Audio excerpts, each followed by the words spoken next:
satukan hati kita untuk kita datang kepada Tuhan. Bapa kami yang di surga, kami mengucap syukur dan berterima kasih kepada Tuhan atas berkat-berkat Tuhan yang Tuhan limpahkan bagi setiap kehidupan kami umat-Mu di tempat ini. Kami bersyukur atas berkat jasmani, berkat rohani, berkat kesehatan yang Tuhan berikan bagi kami. Tiba saatnya kami akan mengangkat suara kami di hadapan-Mu, layakkan setiap kami yang ada di ruangan ini supaya kami mendapat kasih-Mu ya Bapa. Terpujilah nama-Mu selama-lamanya. Tuhan, pimpin ibadah kami dari awal hingga akhirnya, biar Engkau yang siap menjamah mengurapi kami semua yang ada di ruangan ini. Terpujilah nama Tuhan. Di dalam nama Yesus kami berdoa dan mengucap syukur. Amin. Amin. Saya akan mengajak saudara-saudara semua di sini untuk memuji Tuhan dengan bersorak dan bersukacita, karena kita tahu dan yakin dan percaya saat ini Tuhan Yesus hadir di sini. Amin.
Tiada seperti Engkau.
untuk melakukannya.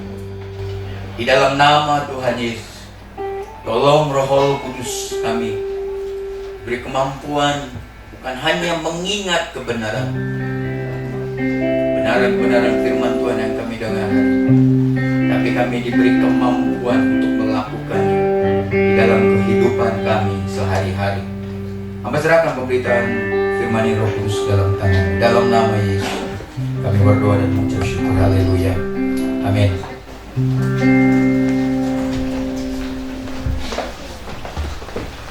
Hari ini di rapat terakhir kita diizinkan khusus khotbah senior untuk buka masker. Jadi saudara sabar, giliran saudara ada waktunya. Kalau saudara mau buka masker harus jadi senior, jadi Wildan harus jadi pengkhotbah supaya bisa buka masker. Kalau kangen. Hari di ibadah yang pertama saya sudah sampaikan, saya katakan bentuk pertanyaan judulnya. Saudara mau disembuhkan oleh obat atau oleh keajaiban? Mari kita tadi pagi di ibadah pertama sepakat bahwa kami semua mau disembuhkan oleh keajaiban. Haleluya, amin. Hari ini saya mau berbicara tentang surat terbuka Tuhan untuk umatnya. Di masa-masa sekarang banyak ada istilah-istilah surat terbuka. Ini contoh-contoh saja. Ini orang tua Baradae waktu Sambo ini. Jadi ada surat terbuka. Sekarang itu lagi viral surat-surat terbuka. Jadi surat terbuka itu adalah surat yang ditujukan kepada seseorang secara terbuka. Nggak ada rahasia lagi. Apapun isinya boleh dibaca, boleh diketahui oleh siapapun. Karena sudah terbuka. Gitu. Biasanya, tapi hanya satu surat. Nggak pernah ada surat terbuka, yaitu surat cinta. Nah, gitu, surat cinta. Yang ya contoh-contoh lah kayak gini ya, saudara lihat ya, untuk presiden. Nah, ini seorang profesor atau guru besar, dia buat surat terbuka, ya. Tapi ini hanya sebagai contoh-contoh saja. Artinya ya begini nih, maksudnya surat terbuka ini. Oke, kita buka Alkitab kita dari kitab Wahyu, pasal yang kedua ayat yang pertama sampai dengan ayat yang keempat. Nanti saudara bisa lihat ayat-ayat ini secara bergantian, nanti kita coba baca. Nanti sampai ayat yang ketujuh, saudara-saudaraku, kita berakhir di ayat yang ketujuh. Nanti saya baca ayat yang pertama, nanti jemaat baca ayat yang kedua secara berurutan seperti itu. Oke, saya bacakan ayat pertama. Tuliskanlah kepada malaikat jemaat di Efesus, inilah firman dari Dia yang memegang ketujuh bintang itu di tangan kanannya dan berjalan di antara ketujuh kaki dian emas itu. Ayat yang kedua. Ayo silakan baca. 1, 2, 3. Aku tahu segala kerjaanmu, baik jeripayamu maupun ketekunanmu. Aku tahu bahwa engkau tidak dapat sabar terhadap orang-orang jahat, bahwa engkau telah mencobai mereka yang menyebut dirinya rasul, tetapi yang sebenarnya tidak demikian, bahwa engkau telah mendapati mereka pendusta. Dan engkau tetap sabar dan menderita oleh karena namaku, dan engkau tidak mengenal lelah. Namun demikian aku mencela engkau, karena engkau telah meninggalkan kasihmu yang semula. Sebab itu ingatlah betapa dalamnya engkau telah jatuh. Bertobatlah dan lakukanlah lagi apa yang semula engkau lakukan. Jika tidak demikian, aku akan datang kepadamu dan aku akan mengambil kaki dianmu dari tempatnya, jikalau engkau tidak bertobat. Tetapi ini yang ada padamu, yaitu engkau membenci segala perbuatan pengikut-pengikut yang juga kubenci. Siapa bertelinga, dikatakan ditutup, sebuah pernyataan. Hendaklah ia mendengarkan apa yang dikatakan Roh kepada jemaat-jemaat. Barang siapa menang, dia akan kuberi makan dari pohon kehidupan yang ada di taman Firdaus Allah. Dasar dari surat terbuka yang dari Tuhan, saudara-saudara, kepada kita umatnya, itu di ayat yang kelima dikatakan, karena Tuhan melihat apa yang terjadi di jemaat Efesus di zaman dulu, rupanya ini telah terjadi di dalam gereja di masa kini. Yaitu ya 25 dikatakan, betapa dalamnya engkau telah jatuh. Jadi kondisi kekristenan di masa sekarang ini, ketika Tuhan melihat, makanya ada surat terbukanya, secara langsung dia beritahukan, karena Allah melihat kekristenan di masa sekarang, kekristenannya, imannya, betapa dalamnya engkau telah jatuh, di ayat yang kelima. Jadi sebagai umat Tuhan, kita wajib sebenarnya meresponi, ya tanda kutip, surat terbuka dari Tuhan, karena ini kegelisahan Tuhan kepada kita umatnya di masa sekarang. Sebelum saya jauh jelaskan kepada saudara, coba kita lihat untuk mendasari saya sebagai latar belakang konsep berpikir kita dia masa sekarang. Mungkin ada beberapa yang saya ulang-ulang. Saudara lihat di masa dulu, kalau saudara lihat tahun 1918 itu ada namanya flu Spanyol yang jumlah infeksinya itu 500 juta terinfeksi. Jumlah kematiannya antara 20 sampai 100 juta. Kurang, kalau saudara, jumlah negara yang terpapar itu kurang lebih 50% dari jumlah seluruh dunia gitu ya. Dampaknya saya tidak sebut banyak banget ekonomi dan lain sebagainya. Tapi kalau saudara lihat COVID-19 di bulan Desember yang lalu tahun 2019, itu saudara, jumlah terinfeksi 162 juta. Yang meninggal itu yang kemarin saya sudah sebut dari sumber WHO itu 16 juta, 6. Jadi 16,6 juta. Jadi lebih banyak jumlah kematian waktu terjadi flu Spanyol, ya. Hampir, kalau flu Spanyol itu hanya 50% negara yang terinfeksi. Tapi ini hampir 100% terpapar oleh COVID-19 ini. Tapi saudara-saudaraku, dampaknya, kalau saudara bandingkan flu Spanyol dengan COVID, dikatakan yang dampak itu memang ekonomi ketika itu. Tapi dampak stresnya tidak sebanding dengan dampak stres di masa COVID. Dikatakan, kalau saudara lihat, angka depresi, angka kecemasan, angka stres itu tertinggi di sepanjang sejarah, yaitu ketika COVID ini melanda dunia, saudara-saudara. Apa yang ingin saya sampaikan? Rupanya dampak dari COVID ini, saudara-saudaraku yang belum berakhir, yang sampai hari ini, saudara-saudara masih pakai masker, gitu ya. Dampaknya belum berakhir. Kemarin, kalau saudara hari Jumat atau hari Kamis yang lalu, ini Jokowi, saudara-saudaraku, memberikan sebuah pengarahan kepada seluruh menteri, kepala lembaga, yaitu Jaksa Agung, lain-lain sebagainya, kepala daerah, itu seluruh gubernur, wali kota, bupati, dan pejabat-pejabat yang lain. Dia mengatakan di Jakarta, dia mengatakan ekonomi global, ini pernyataannya, saya nggak edit. Ekonomi global sangat sulit diprediksi, dia ngomong begitu. Sangat sulit dikalkulasi, sangat sulit dihitung. Arahnya akan kemana? Sulit. Penyelesaiannya seperti apa? Tidak ada yang tahu. Tiap hari kita mendengar dia katakan mengenai resesi global, krisis pangan. Bayangkan dia ngomong, hari-hari ini sudah 345 juta orang di 82 negara menderita kekurangan pangan akut. Dan 19.700 orang tiap hari meninggal karena kelaparan.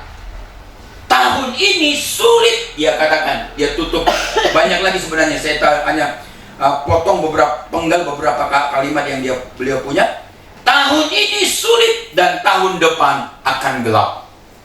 Ini khotbah bukan menakut-nakutin, hanya supaya saudara tahu Apa yang harus kita lakukan dalam kondisi ini? Apakah kita meninggalkan Tuhan, tinggalkan gereja? Apakah kita bagaimana, gitu ya? Tapi kalau saudara nanti ada beberapa artikel saya baca, saudara, nanti di masa depan orang yang membuat orang meninggal malah bukan justru kelaparan, tapi kekenyangan. Tapi nanti di masa di waktu-waktu ke depan, saya sudah buat sudah kumpulkan artikel di masa-masa datang ya, gitu ya. Apa yang harus kita lakukan menghadapi kondisi yang penuh dengan ketidakpastian ini? Tidak ada cara yang lain selain hanya mengandalkan Tuhan Yesus dari semua area kehidupan kita. Mengapa? Saudara bisa baca alasannya di Mazmur 127 ayat 1 dan ayat 2, di kitab Sakaria ayat yang keempat, dan ayat pasal keempat, maksudnya ayat yang keenam. Lihat Mazmur 123 ayat 1 dan 2 dikatakan, nyanyian Ziarah Daud. Jikalau bukan Tuhan yang membangun rumah, sia-sialah semua orang yang membangunnya. Jikalau bukan Tuhan yang mengawal kota, sia-sialah pengawal berjaga-jaga. Sia-sialah kamu bangun pagi-pagi dan duduk-duduk sampai jauh malam, dan makan roti yang diperoleh dengan susah payah, sebab ia memberikannya kepada yang dicintainya pada waktu tidur. Lihat juga kitab Sakaria pasal 4 ayat 6. Bukan dengan keperkasaan dan bukan dengan kekuatan, melainkan dengan rohku, firman Tuhan semesta alam. Bandingkan juga saudara-saudaraku, tambahkan di ayat kitab Yohanes pasal yang ke-15 ayat yang kelima. Ada beberapa frase yang saya penggal saja. Di luar aku, kata Yesus, kamu tidak dapat berbuat apa. Artinya dalam kondisi yang seperti sekarang ini, ditambah dengan keadaan iman kita, kekristenan kita, rohani kita, Yesus tuh melihat ada sesuatu yang salah di dalam gereja. Ada sesuatu yang kurang di dalam gereja. Ada sesuatu yang harus diperbaiki dan ditingkatkan di dalam gereja. Makanya ada surat terbuka yang langsung ditujukan kepada gereja. Tuhan prihatin kondisi negara, kondisi bangsa, kondisi dunia yang seperti sekarang ini. Malah jadi semakin melemahnya semua kondisi, malah kita juga terimbas lemahnya iman kita. Seharusnya kalau saudara baca sejarah gereja, semakin gereja itu mengalami masalah, semakin jemaat orang Kristen menghadapi persoalan, imannya itu semakin kuat, semakin dahsyat, semakin bersandar sama Tuhan. Tetapi di akhir-akhir sekarang, di pasca COVID ini, banyak peneliti melihat justru yang terlihat sebaliknya di dalam gereja, yaitu lemahnya iman, kurangnya cinta kepada Yesus, kurangnya perhatian kepada doa ibadah, kurangnya perhatian kita kepada hal-hal yang rohani. Dan ini Tuhan prihatin. Ini hati Tuhan yang hari ini sedang dibagikan kepada saudara. Arti ayat-ayat ini, saudara, melihat kondisi ini, baik Mazmur yang ingin disampaikan pemazmur Nabi Sakaria dan Yohanes, saudara, ada artinya untuk menghadapi, nggak bisa dengan kehebatan kita. Untuk menghadapi kondisi sekarang nggak bisa dengan prestasi kita. Untuk menghadapi kondisi sekarang nggak bisa dengan kekuatan kita. Untuk menghadapi kondisi sekarang nggak bisa menghadapinya dengan kepandaian kita. Bukan dengan usaha kita dikatakan, bukan dengan kekuatan kita, tapi Rohku lah. Kitab Sakaria mengatakan yang harus muncul dalam kekristenan untuk menghadapi kondisi-kondisi yang sangat berat ini. Momok yang paling menyulitkan, yang paling mengerikan di zaman sekarang itu adalah inflasi. Makanya Pak Jokowi itu kumpulkan semua pemimpin-pemimpin daerah supaya menjaga inflasi. Bagi ditambah kenaikan BBM, Sekarang ini kita hanya bisa mengandalkan Tuhan dalam kondisi seperti sekarang ini. Untuk apa? Untuk memelihara kita, termasuk untuk memelihara, menjaga usaha kita, memberkati usaha kita, pekerjaan kita, juga memastikan masa depan anak-anak kita pula. Mau tidak mau kita harus andalkan Tuhan, harus dekat dengan Tuhan, harus senantiasa datang kepada Tuhan. Karena bukan kehebatan kita, prestasi kita, kekuatan kita, kepandaian kita, usaha kita untuk bisa mengalahkan orang tua Jokowi dong. Nggak ada yang bisa mengatakan akulah yang bisa menghadapi kondisi. Nggak ada. Oleh sebab itu bersandarlah sepenuhnya dan andalkan Tuhan. Amin. Nggak ada, saudara. Semua mulai khawatir, takut, depresi dikatakan di masa sekarang. Orang mulai takut. Bagaimana kita bisa pulih dari kondisi ini? Tuhan Yesus meminta kita untuk kembali. Ini di masa-masa sekarang ini, justru kita meninggalkan Dia. Seharusnya orang di masa-masa sulit, justru seharusnya dia semakin dekat dengan Tuhan. Sejarah gereja sudah membuktikan. Apa yang harus kita lakukan, saudara-saudaraku? Ayat yang baru kita baca tadi dikatakan kembali kepada kasih mula-mula. Ini caranya yang paling ampuh, saudara. Tuhan mau kita kembali kepada kasih yang mula-mula. Apa itu kasih yang mula-mula, saudara-saudaraku? Saya katakan kasih yang mula-mula adalah kasih saat kita baru pertama bertobat. Kalau waktu kita pertama sekali berjumpa dengan Tuhan Yesus, segala sesuatu tentang Yesus itu indah. Segala sesuatu tentang firman-Nya indah. Kita begitu haus, lapar akan hal-hal yang tentang hal-hal yang berbau dengan Yesus. Tapi lama-kelamaan di masa sekarang kita mulai kayak tanda kutip alergi dengan firman Tuhan, alergi tentang Yesus. Ini sudah terbukanya Tuhan prihatin.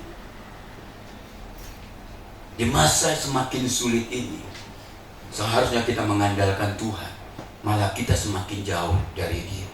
Apa itu kasih mula-mula? Pakai kasih mula-mula adalah awal kita mengalami perjumpaan pribadi dengan Yesus. Awal kita mengalami kelahiran baru. Waktu itu kita haus, lapar akan Tuhan, lapar akan firman-Nya, haus beribadah, haus melayani, haus akan kasih Tuhan, haus memberi, haus bersekutu dengan Tuhan. Bahkan hujan-hujan kita lewati, kita hadapi hanya karena ingin berjumpa, bersekutu dengan Tuhan. Itu kasih mula-mula. Dia katakan itu harus kembali di masa sulit ini. Jangan justru ditinggalkan, dikatakan. Saudara baca sejak kitab sejarah gereja, kisah para rasul saja. Ketika mereka dianiaya, mereka bukan meninggalkan Yesus, justru semakin dekat dengan Yesus. Justru semakin mengandalkan Yesus. Justru semakin serius, sungguh-sungguh dengan Yesus. Tapi sebaliknya, penelitian mengatakan pasca pandemi ini, orang Kristen semakin jauh dari Tuhan. Semakin tidak peduli dengan ibadah, tidak peduli dengan melayani, tidak peduli dengan kasih, tidak peduli dengan memberi, tidak peduli dengan bersekutu dengan Tuhan. Apa itu kasih mula-mula? Kasih mula-mula adalah waktu itu kita tetap menjaga hidup kita sesuai dengan firman Tuhan. Sekarang boro-boro. Apa itu kasih mula-mula? Waktu itu kalau kita tidak, kalau saya katakan bergereja mau mati rasanya, gitu ya. Kok nggak datang ke gereja? Orang kasih mula-mula itu ada yang kurang, ada mau mati rasanya, kayak nggak bisa lakukan apa-apa. Ada yang ngomong kalau belum berdoa itu kita nggak tahu mau buat apa-apa, nggak berani melangkah dari rumah, gitu ya. Ada yang mengatakan itu karena kasih mula-mula menggebu-gebu. Harus kembali, saudara-saudara. Apa itu kasih mula-mula? Kasih mula-mula waktu itu kita tetap hidup seperti Yesus. Waktu itu kita cinta mati kepada Yesus, itu kasih mula-mula. Waktu itu kita rela mati demi Yesus. Apa itu kasih mula-mula? Waktu itu hati kita selalu bergelora bahwa jiwa-jiwa baru. Kita seakan-akan ada sesuatu yang gak bisa dikunci dari mulut kita, yaitu tentang Yesus kita ceritakan kepada orang lain. Sekarang boro-boro. Inilah yang disebut kasih mula-mula. Kenapa saudara bisa lihat betapa dahsyatnya Tuhan di masa-masa yang sekarang ini harus dia perlihatkan kuasanya. Tapi dikatakan bagaimana dia memperlihatkan kuasanya kalau kita semakin jauh dari Tuhan, semakin jauh dari Tuhan, semakin jauh meninggalkan dia, harusnya semakin bergantung di masa yang serba sulit ini, saudara-saudara. Kita harus menahan banyak, kita menahan rasa ingin beli ini, beli itu, karena kita nggak tahu kondisi zaman ini. Uang yang kita dapat dari Tuhan lewat gaji kita, lewat usaha kita, bisnis kita, mulai kita jaga dengan baik. Kalau kita nggak perlu kita keluarkan, karena saudara melihat betapa luar biasa sekarang ini. 2 tawarik, saudara. Bagaimana kita bisa kembali kepada kasih mula-mula? Tadi saudara tahu apa itu kasih mula-mula, yaitu awal pertobatan, awal perjumpaan pribadi dengan Tuhan, awal kelahiran baru, awal kasih kepada Yesus. Bagaimana kita bisa kembali ke arah ini, ke dalam ini, saudara-saudara? Saudara bisa baca 2 Tawarik pasal 7, supaya kita dipulihkan ekonomi kita, dipulihkan keadaan keuangan kita, saudara-saudara. 2 Tawarik pasal 7 ayat 13 dan ayat 14 dikatakan, bila aku menutup langit sehingga tidak ada hujan, dan bila aku menyuruh belalang memakan habis hasil bumi, dan bila aku melepaskan penyakit sampar di antara umatku, dan umatku yang atasnya namaku disebut merendahkan diri, berdoa dan mencari wajahku, lalu berbalik dari jalan-jalannya yang jahat, dikatakan ada mengalami peralihan, saudara-saudara, maka aku, ini transformasinya, maka aku akan mendengar dari sorga, mengampuni mereka serta memulihkan negeri mereka. Lihat nih saudara ayat 13. Kalau dia sudah berkata A dan terjadi A, kita manusia nggak bisa membuat apa-apa, nggak bisa mengubahnya menjadi B. Tuhan ngomong sendiri.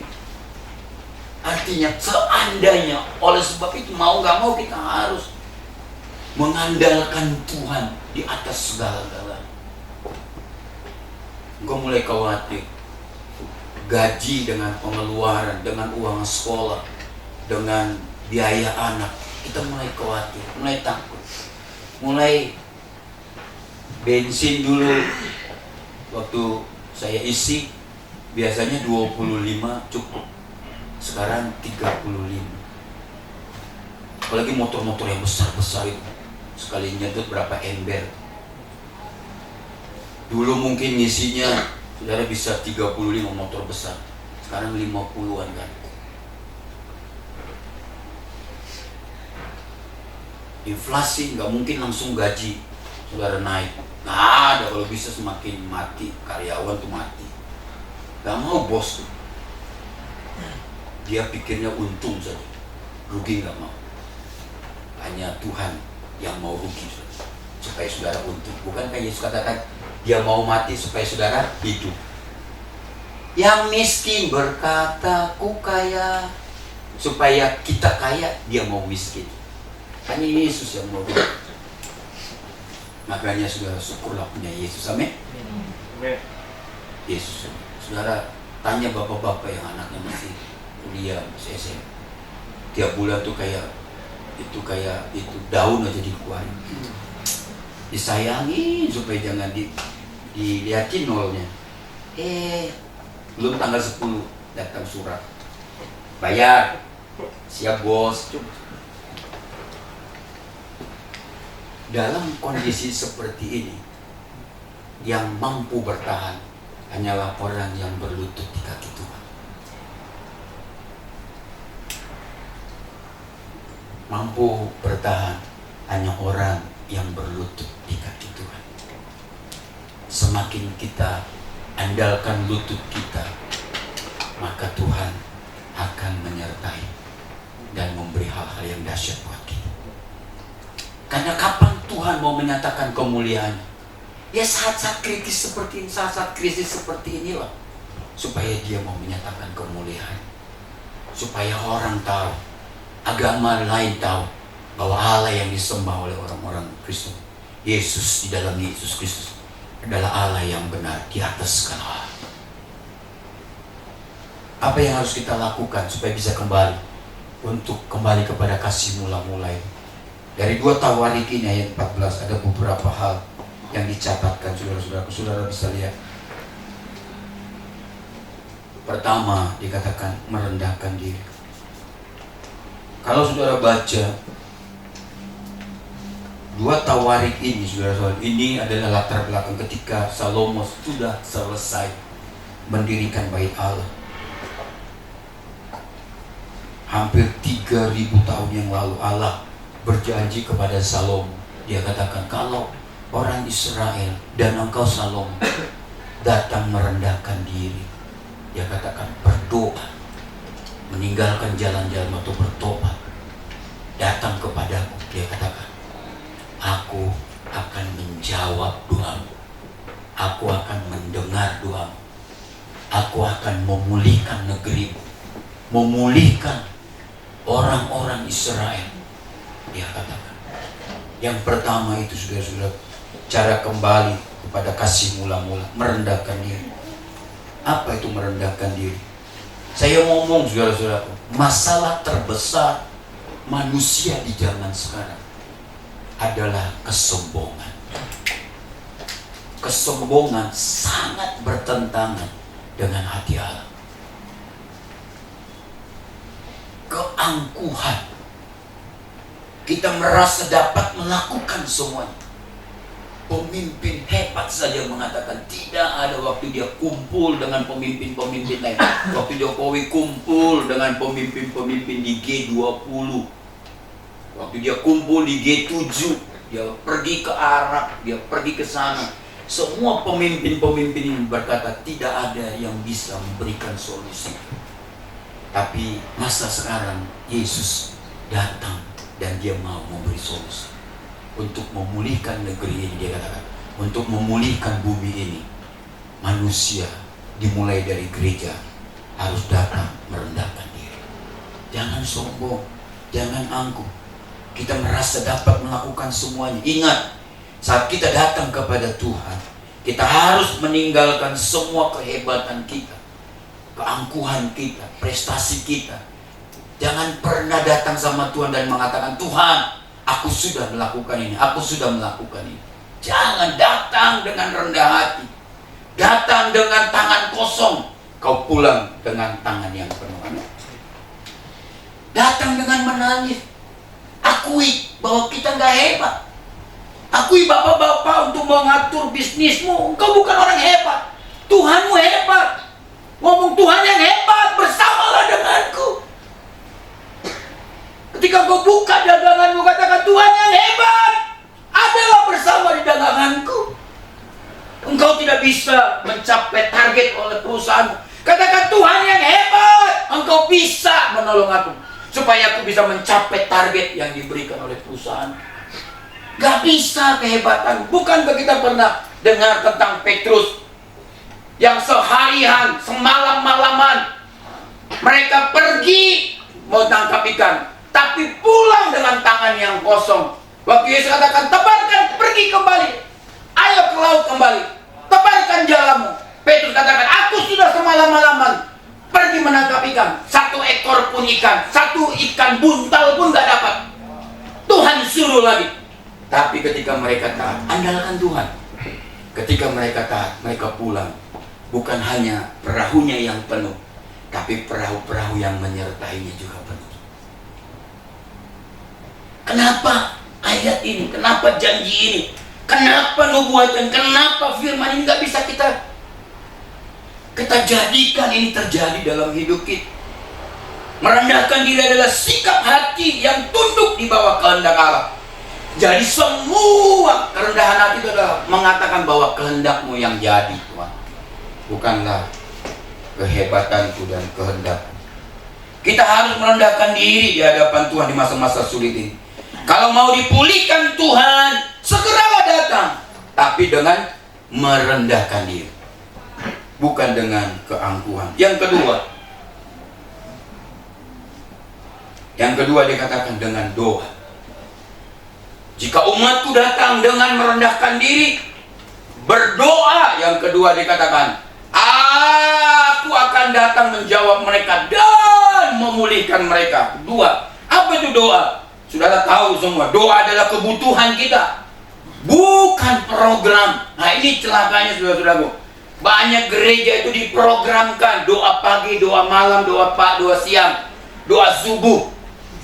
Hingga orang-orang yang datang karena program. Ini kebutuhan kita, ini esensinya. Jangan datang karena program gereja, programnya yang lain, tapi datanglah. Doa itu bukan rutinitas. Oleh sebab itu jangan terjebak dengan doa rutinitas, karena tidak akan membawa hasil apa-apa. Berdoalah dengan hati yang bersungguh-sungguh, dengan hati yang membara, dengan hati yang bergairah. Oleh sebab itu Yakobus mengatakan dalam Yakobus pasal 5 ayat 17, dia ingin menekankan betapa dahsyatnya doa itu. Elia adalah manusia biasa, sama seperti kita dikatakan. Ia telah bersungguh-sungguh berdoa supaya hujan jangan turun, dan hujan pun tidak turun di bumi selama 3 tahun 6 bulan. Ketika dia ngomong, dia berdoa sama Tuhan, Tuhan turun hujan, maka turun hujan. Apa yang perlu saya catat garis bawahi? Elia dan saudara, Elia dan saya sama dikatakan manusia biasa. Suka keju sama, suka roti sama dengan saudara. Hanya dia nggak makan babi, karena hari dulu itu babi haram. Orang Israel itu haram, kita harum, gitu kan? Babi itu harum. Walaupun lehernya udah tegang, ada daging babi, sikat aja, jangan lurus aja. Itu bukan kalian, saya. Sikat udah leher, nggak bisa tidur, leher nyut-nyutan. Tapi kalau udah ada babi, apalagi babi panggang, kenapa ngomongin babinya? Babi itu jangan diomongin, tapi dimakan saja. Mulailah berdoa untuk bangsamu, amin saudaraku. Mulailah berdoa untuk negerimu, mulailah berdoa untuk pemimpinmu, mulailah berdoa untuk umat Tuhan. Mulailah berdoa untuk anak-anakmu, mulailah berdoa untuk keluargamu, mulailah berdoa untuk usahamu, mulailah berdoa untuk keuanganmu, mulailah berdoa untuk masa depanmu, mulailah berdoa untuk pasangan hidupmu, mulai berdoa saat ini untuk karirmu. Jangan ngomong gak mungkin pakainya di masa sekarang bicarain karir, masa sekarang bicarain masa depan. No, bisa. Itulah doa. Apa yang tidak mungkin menjadi mungkin, dihajar sama doa. Aral yang merintangi doa itu bisa menerobosnya, saudara-saudara. Mulai doakan anak-anakmu, mulaikan doakan kuliahmu sampai selesai. Ngomong, Tuhan, aku pasti selesai bersama dengan Tuhan. Mungkin bisa orang tuamu nggak sanggup, tapi Tuhan sanggup. Mulai doakan anak-anakmu, saudara-saudaraku. Jangan hanya doain yang lain. Apa yang lain? Mencari. Cara kita kembali kepada kasih mula-mula, cari wajah Tuhan. Apa itu wajah Tuhan? Saudara bisa lihat. Wajah Tuhan dalam PL itu terjemahannya itu tentang kehadiran. Jadi kalau kalau dikatakan carilah wajahku, wajah Allah, itu berarti kehadirannya maksudnya. Mencari wajah Tuhan berarti saudara mencari kehadirannya. Panggilan untuk mencari wajah Tuhan itu menggema di seluruh Israel. Dan hari ini menggema di seluruh gereja ini, menggema di seluruh dunia. Karena hanya itulah yang mampu membebaskan dunia dari semua persoalan-persoalan yang menakutkan hari ini. Resesi global dikatakan, inflasi, harga-harga akan naik, saudara-saudara. Jangan takut, bolak-balik saya katakan, saya ingatkan terus, jangan takut, mujizat masih bisa terjadi. Amin. Yesus masih melakukan mujizatnya, bukan 2000 tahun yang lalu, 1000 tahun yang lalu. Dia juga bisa melakukannya buat saudara di masa yang sulit ini. Jangan tinggalkan dia, jangan jauh dari dia. Di dalam Mazmur 105 ayat 4 dikatakan, pengikut yang setia, umat Tuhan dikatakan, cari wajahku selalu. Kalau saudara sering dengar waktu saya mau angkat tangan memberikan doa berkat saudara, Tuhan menyinari engkau dengan wajahnya. Dikatakan Tuhan menghadapkan wajahnya. Saudara, ini jangan main-main. Dengar ini baik-baik, jangan main-main dengan kata-kata ini. Tuhan menghadapkan wajahnya, artinya Dia hadir all the time, terus menerus. Dia tidak tinggalkan kita. Jangan takut. Jangan takut. Cari wajah Tuhan. Temukan kehadirannya. Ini setiap saat Tuhan lakukan kepada kita. Dia menghadapkan wajahnya kepadamu setiap saat. Pernah lihat ada sebuah ilustrasi film? Kemanapun Yesus menyertai saudara, Dia ikut.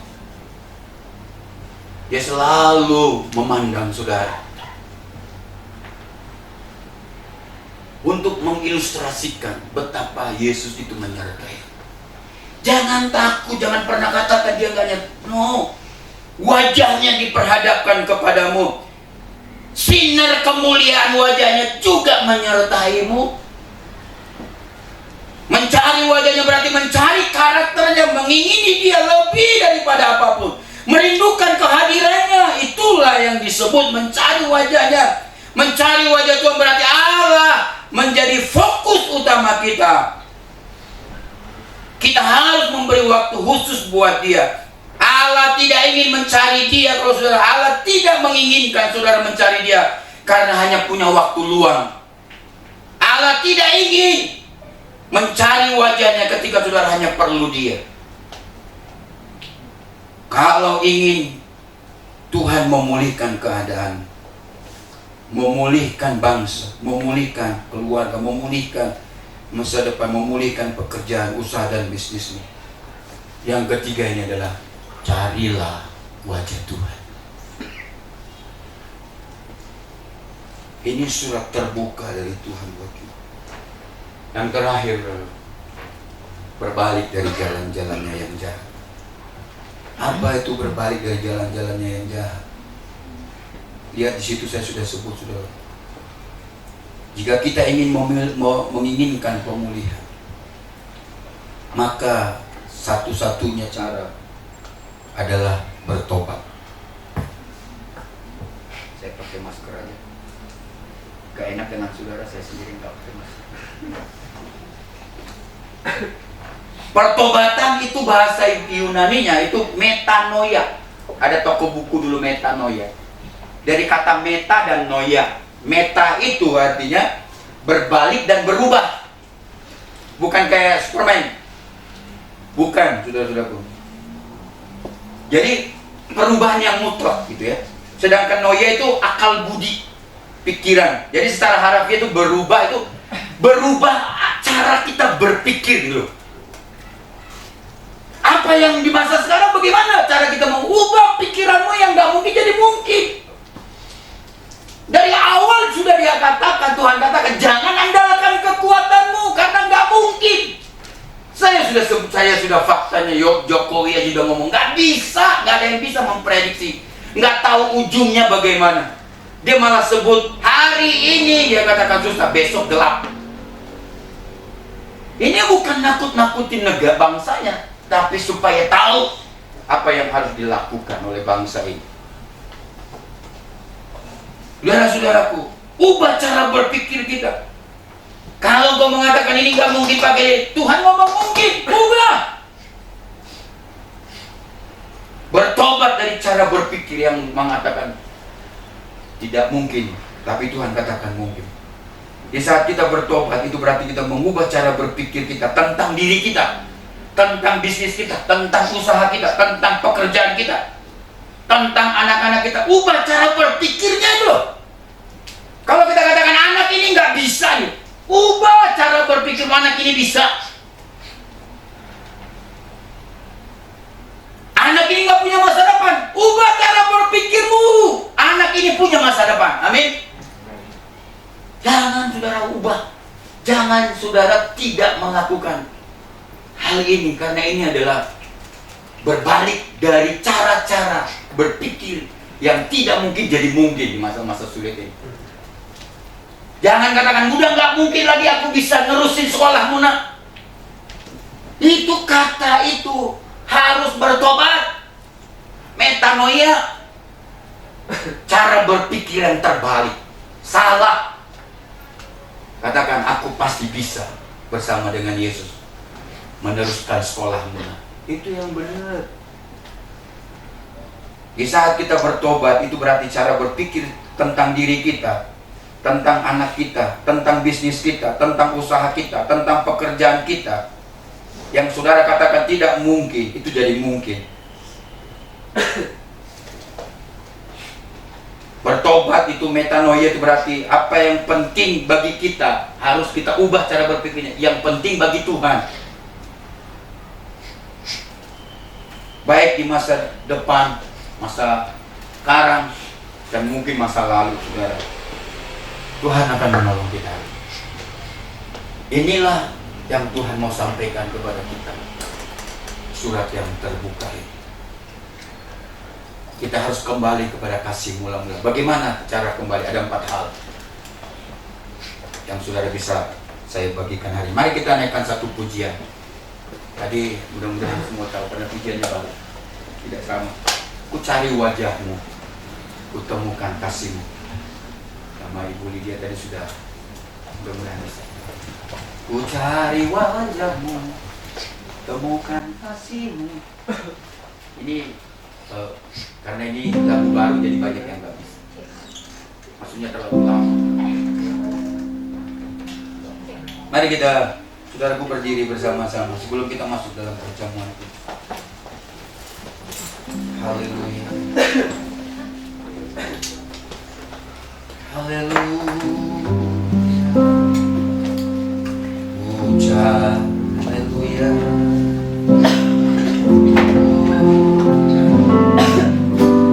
Cari wajahmu, temukan kasihmu, temukan kasihmu.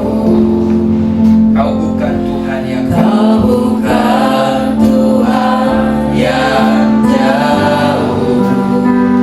darimu. Panggil nama Yesus hari ini, saudara-saudara. Oh, ku panggil namamu, ku dengar jawabmu, ku dengar jawabmu. Kau Tuhan yang selalu mendengar seruan hati. Katakan, sungguh indah Tuhan, sungguh indah Kau Tuhan, penuh kasih dan sayang. Kau tempat penghiburan, Kau tempat penghiburan bagi setiap hati yang terluka. Sungguh indah Kau Tuhan, berharap perlindungan. Kau sumber kekuatan bagi semua orang yang Haleluya. Biar musik bermain dengan lembut menjadi juga. Kita masih punya waktu untuk merenungkan firman Tuhan, untuk menanggapi firman Tuhan sebelum kita masuk kepada perjamuan kudus. Hari ini pujian ini berkata, ketika kau mencari wajahnya di masa-masa sulit seperti sekarang, di masa-masa yang penuh dengan ketidakpastian, Tuhan katakan, Dia berjanji, engkau akan menemukan Dia. Dia ingin tegaskan bahwa Dia bukanlah Tuhan yang jauh. Bukan hanya transenden, tapi immanen.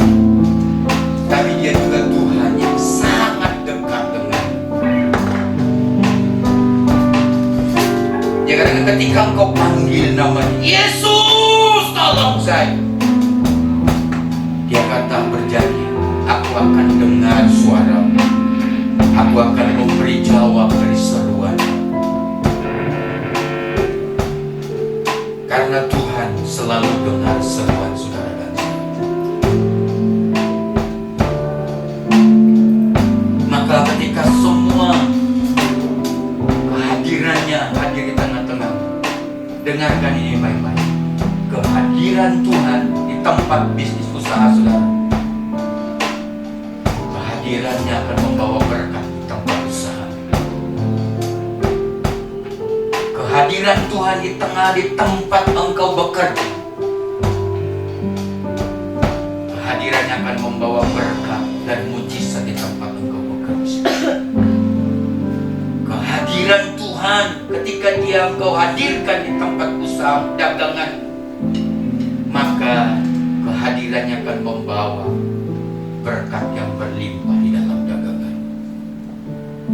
Tuhan sanggup mendatangkan pelanggan-pelanggan bahagia. Dia sanggup mendatangkan dari manapun untuk sampai di tokomu, saudara-saudara. Karena Tuhan kita bukan terbatas dengan ruang dan waktu. Dia tidak bisa dibatasi dengan tembok-tembok. Saat engkau panggil dia, dia katakan saat itulah dia datang dan menyatakan kemuliaan. Sebelum kita sekali lagi, bolehkah engkau mencari wajahnya? Bolehkah engkau memanggil namanya? Bukan hanya di sini. Ketika engkau mulai buka toko, engkau mulai buka usaha, engkau mulai bekerja, saya tahu saat ini sulit. Mungkin target-target dari perusahaan, dari bos yang saudara miliki, berikan target, kadang saudara mulai keluar. Tapi jangan takut, jangan khawatir. Panggil saja dia dan cari wajahnya.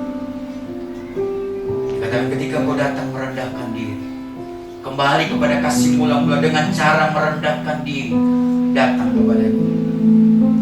Dengan cara berdoa, dengan cara mencari wajah, berbalik dari jalan-jalan yang jahat, bertobat sungguh, maka dia katakan dia akan pulihkan dan dia akan memberkati engkau.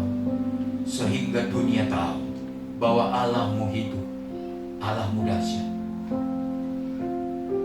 Haleluya. Kita naikkan pujian ini sekali lagi. Setelah itu saya mau berdoa buat saudara agar kita bisa masuk dalam perjamuan kudus.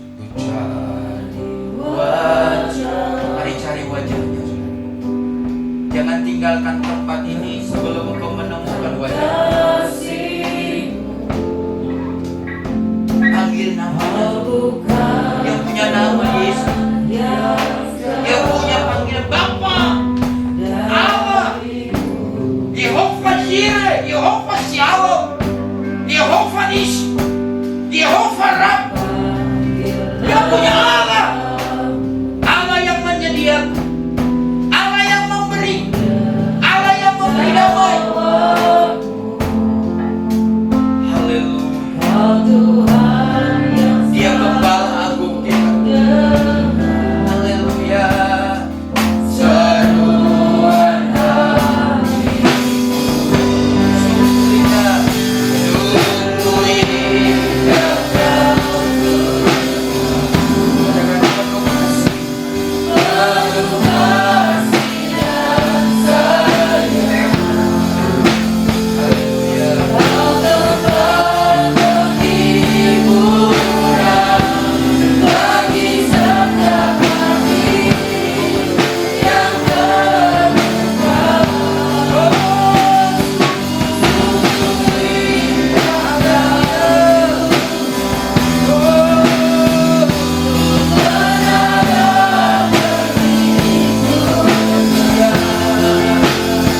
Tuhan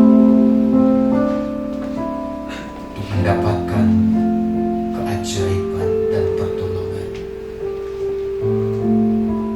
Jika engkau berdoa, engkau sedang melangkah ke dalam hadirat Tuhan.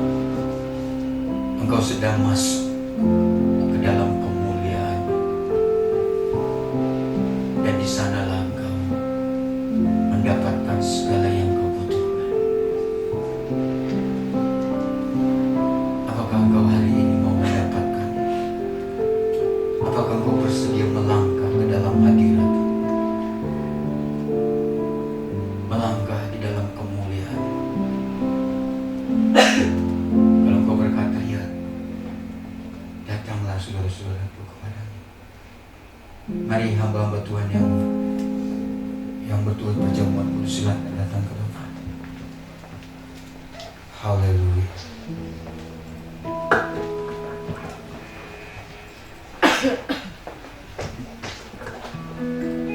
Haleluya. Teruslah dalam hadirat Yesus. Haleluya.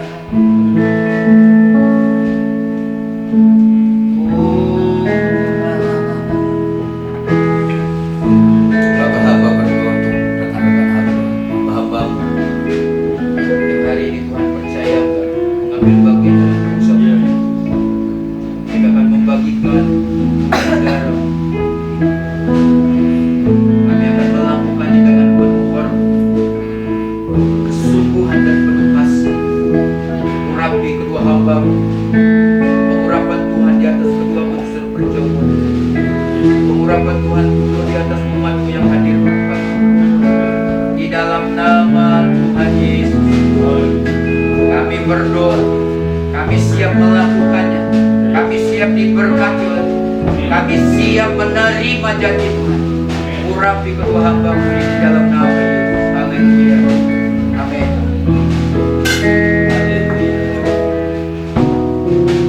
Haleluya. Saat ku masuk ke hadirat-Mu, bawa persembahan ke tempat kudus-Mu.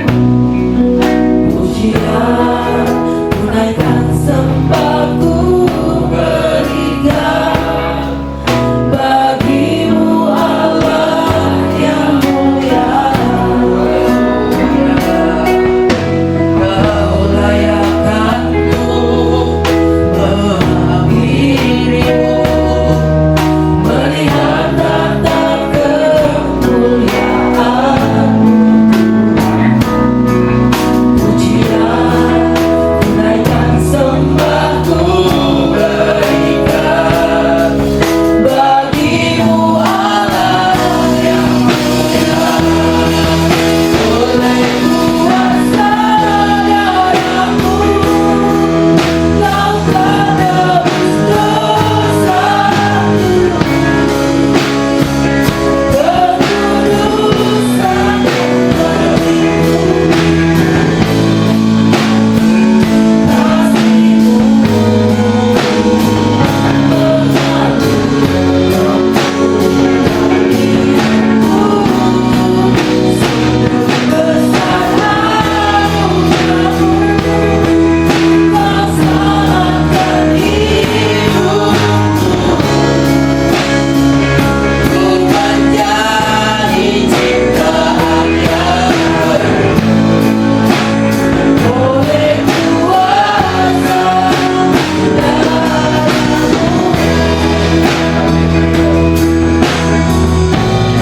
Angkatlah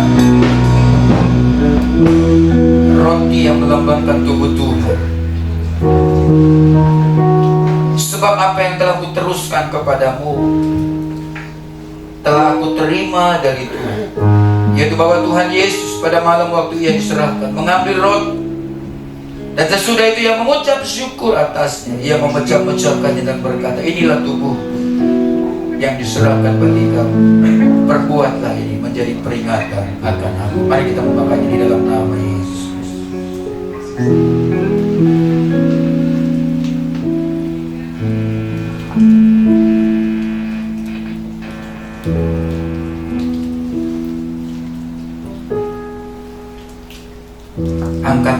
kerinduanmu di hadapan Tuhan. Ini lambang dari darah Kristus yang dicurahkan di atas Golgota sebagai tebusan dosa kita, menyucikan dan menguduskan. Dia sudah menguduskan engkau. Dia sudah mengampuni engkau. Dia sudah menyucikan engkau. Dia sudah melayakkan engkau. Terimalah berkat dari semua berkat yang ada di dalam perjamuan kudus ini yang Dia sediakan kepada saudara dan saya hari ini. Demikian juga Ia mengambil cawan sesudah makan lalu berkata, cawan ini adalah perjanjian baru yang dimeteraikan oleh darahku. Perbuatlah setiap kali kamu meminumnya menjadi peringatan akan aku. Sebab setiap kali kamu makan roti ini dan minum cawan ini, kamu memberitakan kematian Tuhan sampai Ia datang. Mari kita meminumnya di dalam nama Yesus.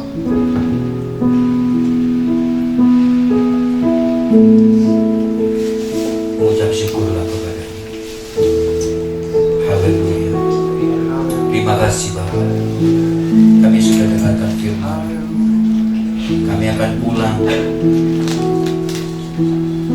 Kami sudah diberitahukan kami punya Tuhan yang hebat dan dahsyat, melebihi dari semua persoalan dunia ini, melebihi dari semua tantangan dunia ini.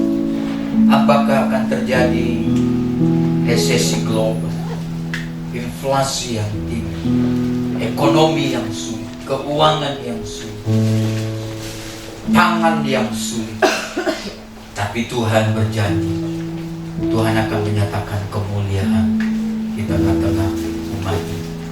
Terima kasih untuk kebenaran firman Tuhan.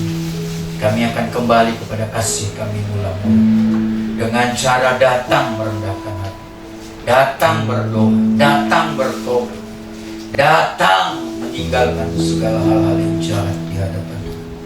Terpujilah Engkau. Saudara-saudaraku, angkatlah tanganmu. Tuhan ingatkan engkau, jangan khawatir, jangan takut. Tuhan ada bersamamu. Jangan gelisah hatimu, jangan gentar jiwamu, karena Tuhan melindungimu. Tuhan adalah benteng, Tuhan adalah gembala, dan Dia berjanji untuk membawa engkau ke air yang tenang, ke rumput yang hijau di masa-masa yang sulit ini.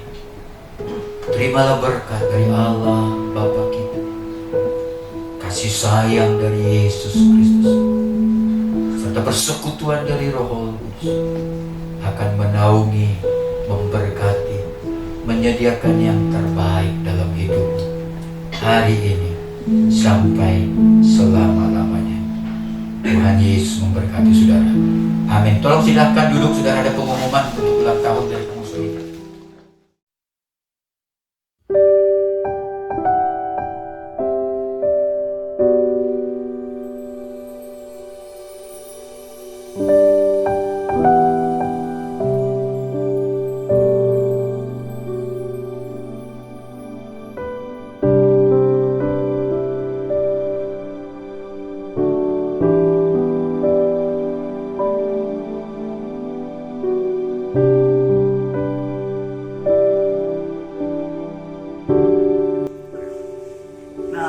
Di tahun 1968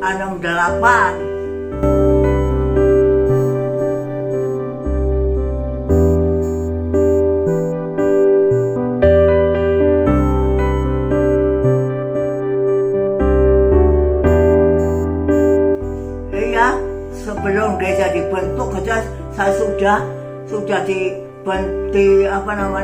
dibesuk sama hamba-hamba Tuhan supaya mengikut Dia, dan saya tertarik untuk mengikut untuk masuk ke gereja itu, belum dibentuk gereja, belum, masih rumahan, jangan itu. Sampai sekarang kita sudah tetap setia mengiring Tuhan.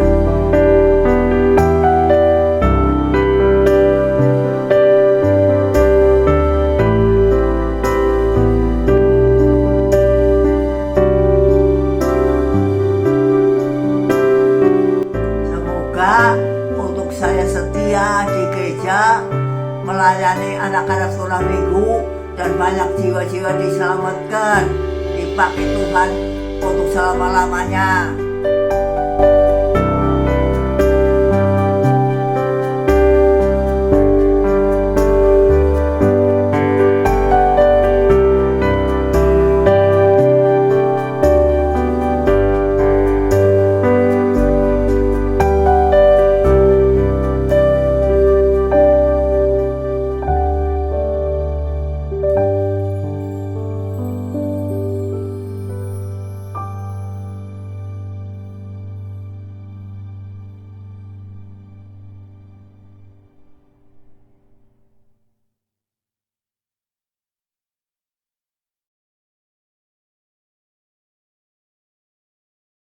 Puji Tuhan, saya mengucapkan selamat ulang tahun buat Gereja Sidang Jemaat Allah Efrata. Terima kasih kepada Tuhan Yesus yang selalu menyertai dan memberkati setiap jiwa yang beribadah di gereja ini, baik bagi hamba-hamba Tuhan yang melayani maupun jiwa-jiwa yang dilayani. Yang penting di sini ialah ketekunan orang-orang kudus yang menuruti perintah Allah dan iman kepada Yesus. Itu terdapat dalam Wahyu 14 ayat 12. Karena itu saudara-saudaraku yang kekasih, berdirilah teguh, jangan goyah, dan giatlah selalu dalam pekerjaan Tuhan, sebab kamu tahu bahwa dalam persekutuan dengan Tuhan, jerih payahmu tidak sia-sia. Tuhan memberkati. Shalom. Saya mengucapkan selamat ulang tahun buat Gereja Sidang Jemaat Allah Efrata Pagarsi Bandung yang ke-54. Semoga sukses selalu, semakin jaya, dan terus bersinar. Tuhan Yesus memberkati. Amin. Saya ucapkan selamat ulang tahun buat Gereja Sidang Jemaat Allah Efrata Pagarsi yang ke-54. Saya bersyukur dan berterima kasih sama Tuhan. Tuhan sudah mengirimkan hamba-hambanya di Gereja Sidang Pagarsi Efrata, dan saya mendapatkan berkat yang luar biasa dan beri kekuatan kepada saya bagi iman saya supaya saya tetap setia kepada Tuhan. Terima kasih sama Tuhan yang sudah mengirim hamba-hambanya di Gereja Sidang Efrata supaya sukses Sidang Efrata, banyak jiwa yang dimenangkan. Terima kasih sama Tuhan. Haleluya. Amin. Shalom. Saya mengucapkan selamat ulang tahun untuk GSJ Efrata yang ke-54. Biarlah gereja kita ini semakin diberkati Tuhan dengan bertambahnya jiwa-jiwa yang baru untuk kemuliaan namanya. Haleluya. Amin. Selamat ulang tahun buat GSJ Efrata Pagarsi yang ke-54. Saya, Eti Gumirasari, sebagai bagian kecil daripada jemaat, mengucap syukur dan merasa diberkati berada di gereja ini. Semoga untuk kedepannya gereja ini boleh lebih bertumbuh, memberkati banyak orang, dan lebih banyak jiwa lagi yang terjangkau. Tuhan Yesus memberkati. Shalom. Shalom. Saudara-saudara kasih dalam nama Tuhan Kristus dan Tuhan besar GSJ Efrata Pagarsi, kami semuanya mengucapkan selamat ulang tahun buat gereja Efrata yang ke-54, semakin bertumbuh dalam nama Tuhan Kristus. Tuhan Yesus berkati kita semua. Happy birthday to you. GBU. Halo, kami akan mempersembahkan sesuatu untuk ulang tahun GSJA Efrata.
Happy birthday GSJA.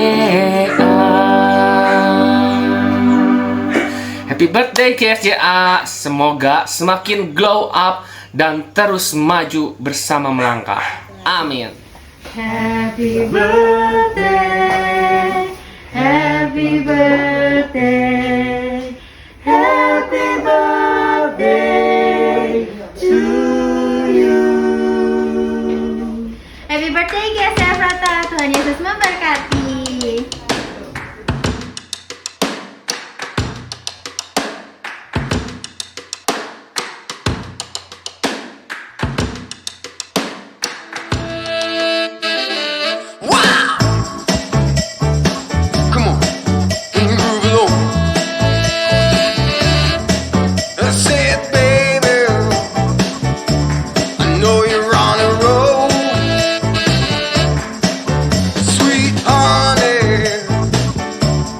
Take it real soon. You know we got what you need, baby. So take it, move along. I said we got what you need, honey. Come and groove along. Come on. Rolling on the highway, you know. Wow. Come on, and move it on. Come on, said babe. I said babe. Oh honey, come and move along. You gotta feel it, yeah, you gotta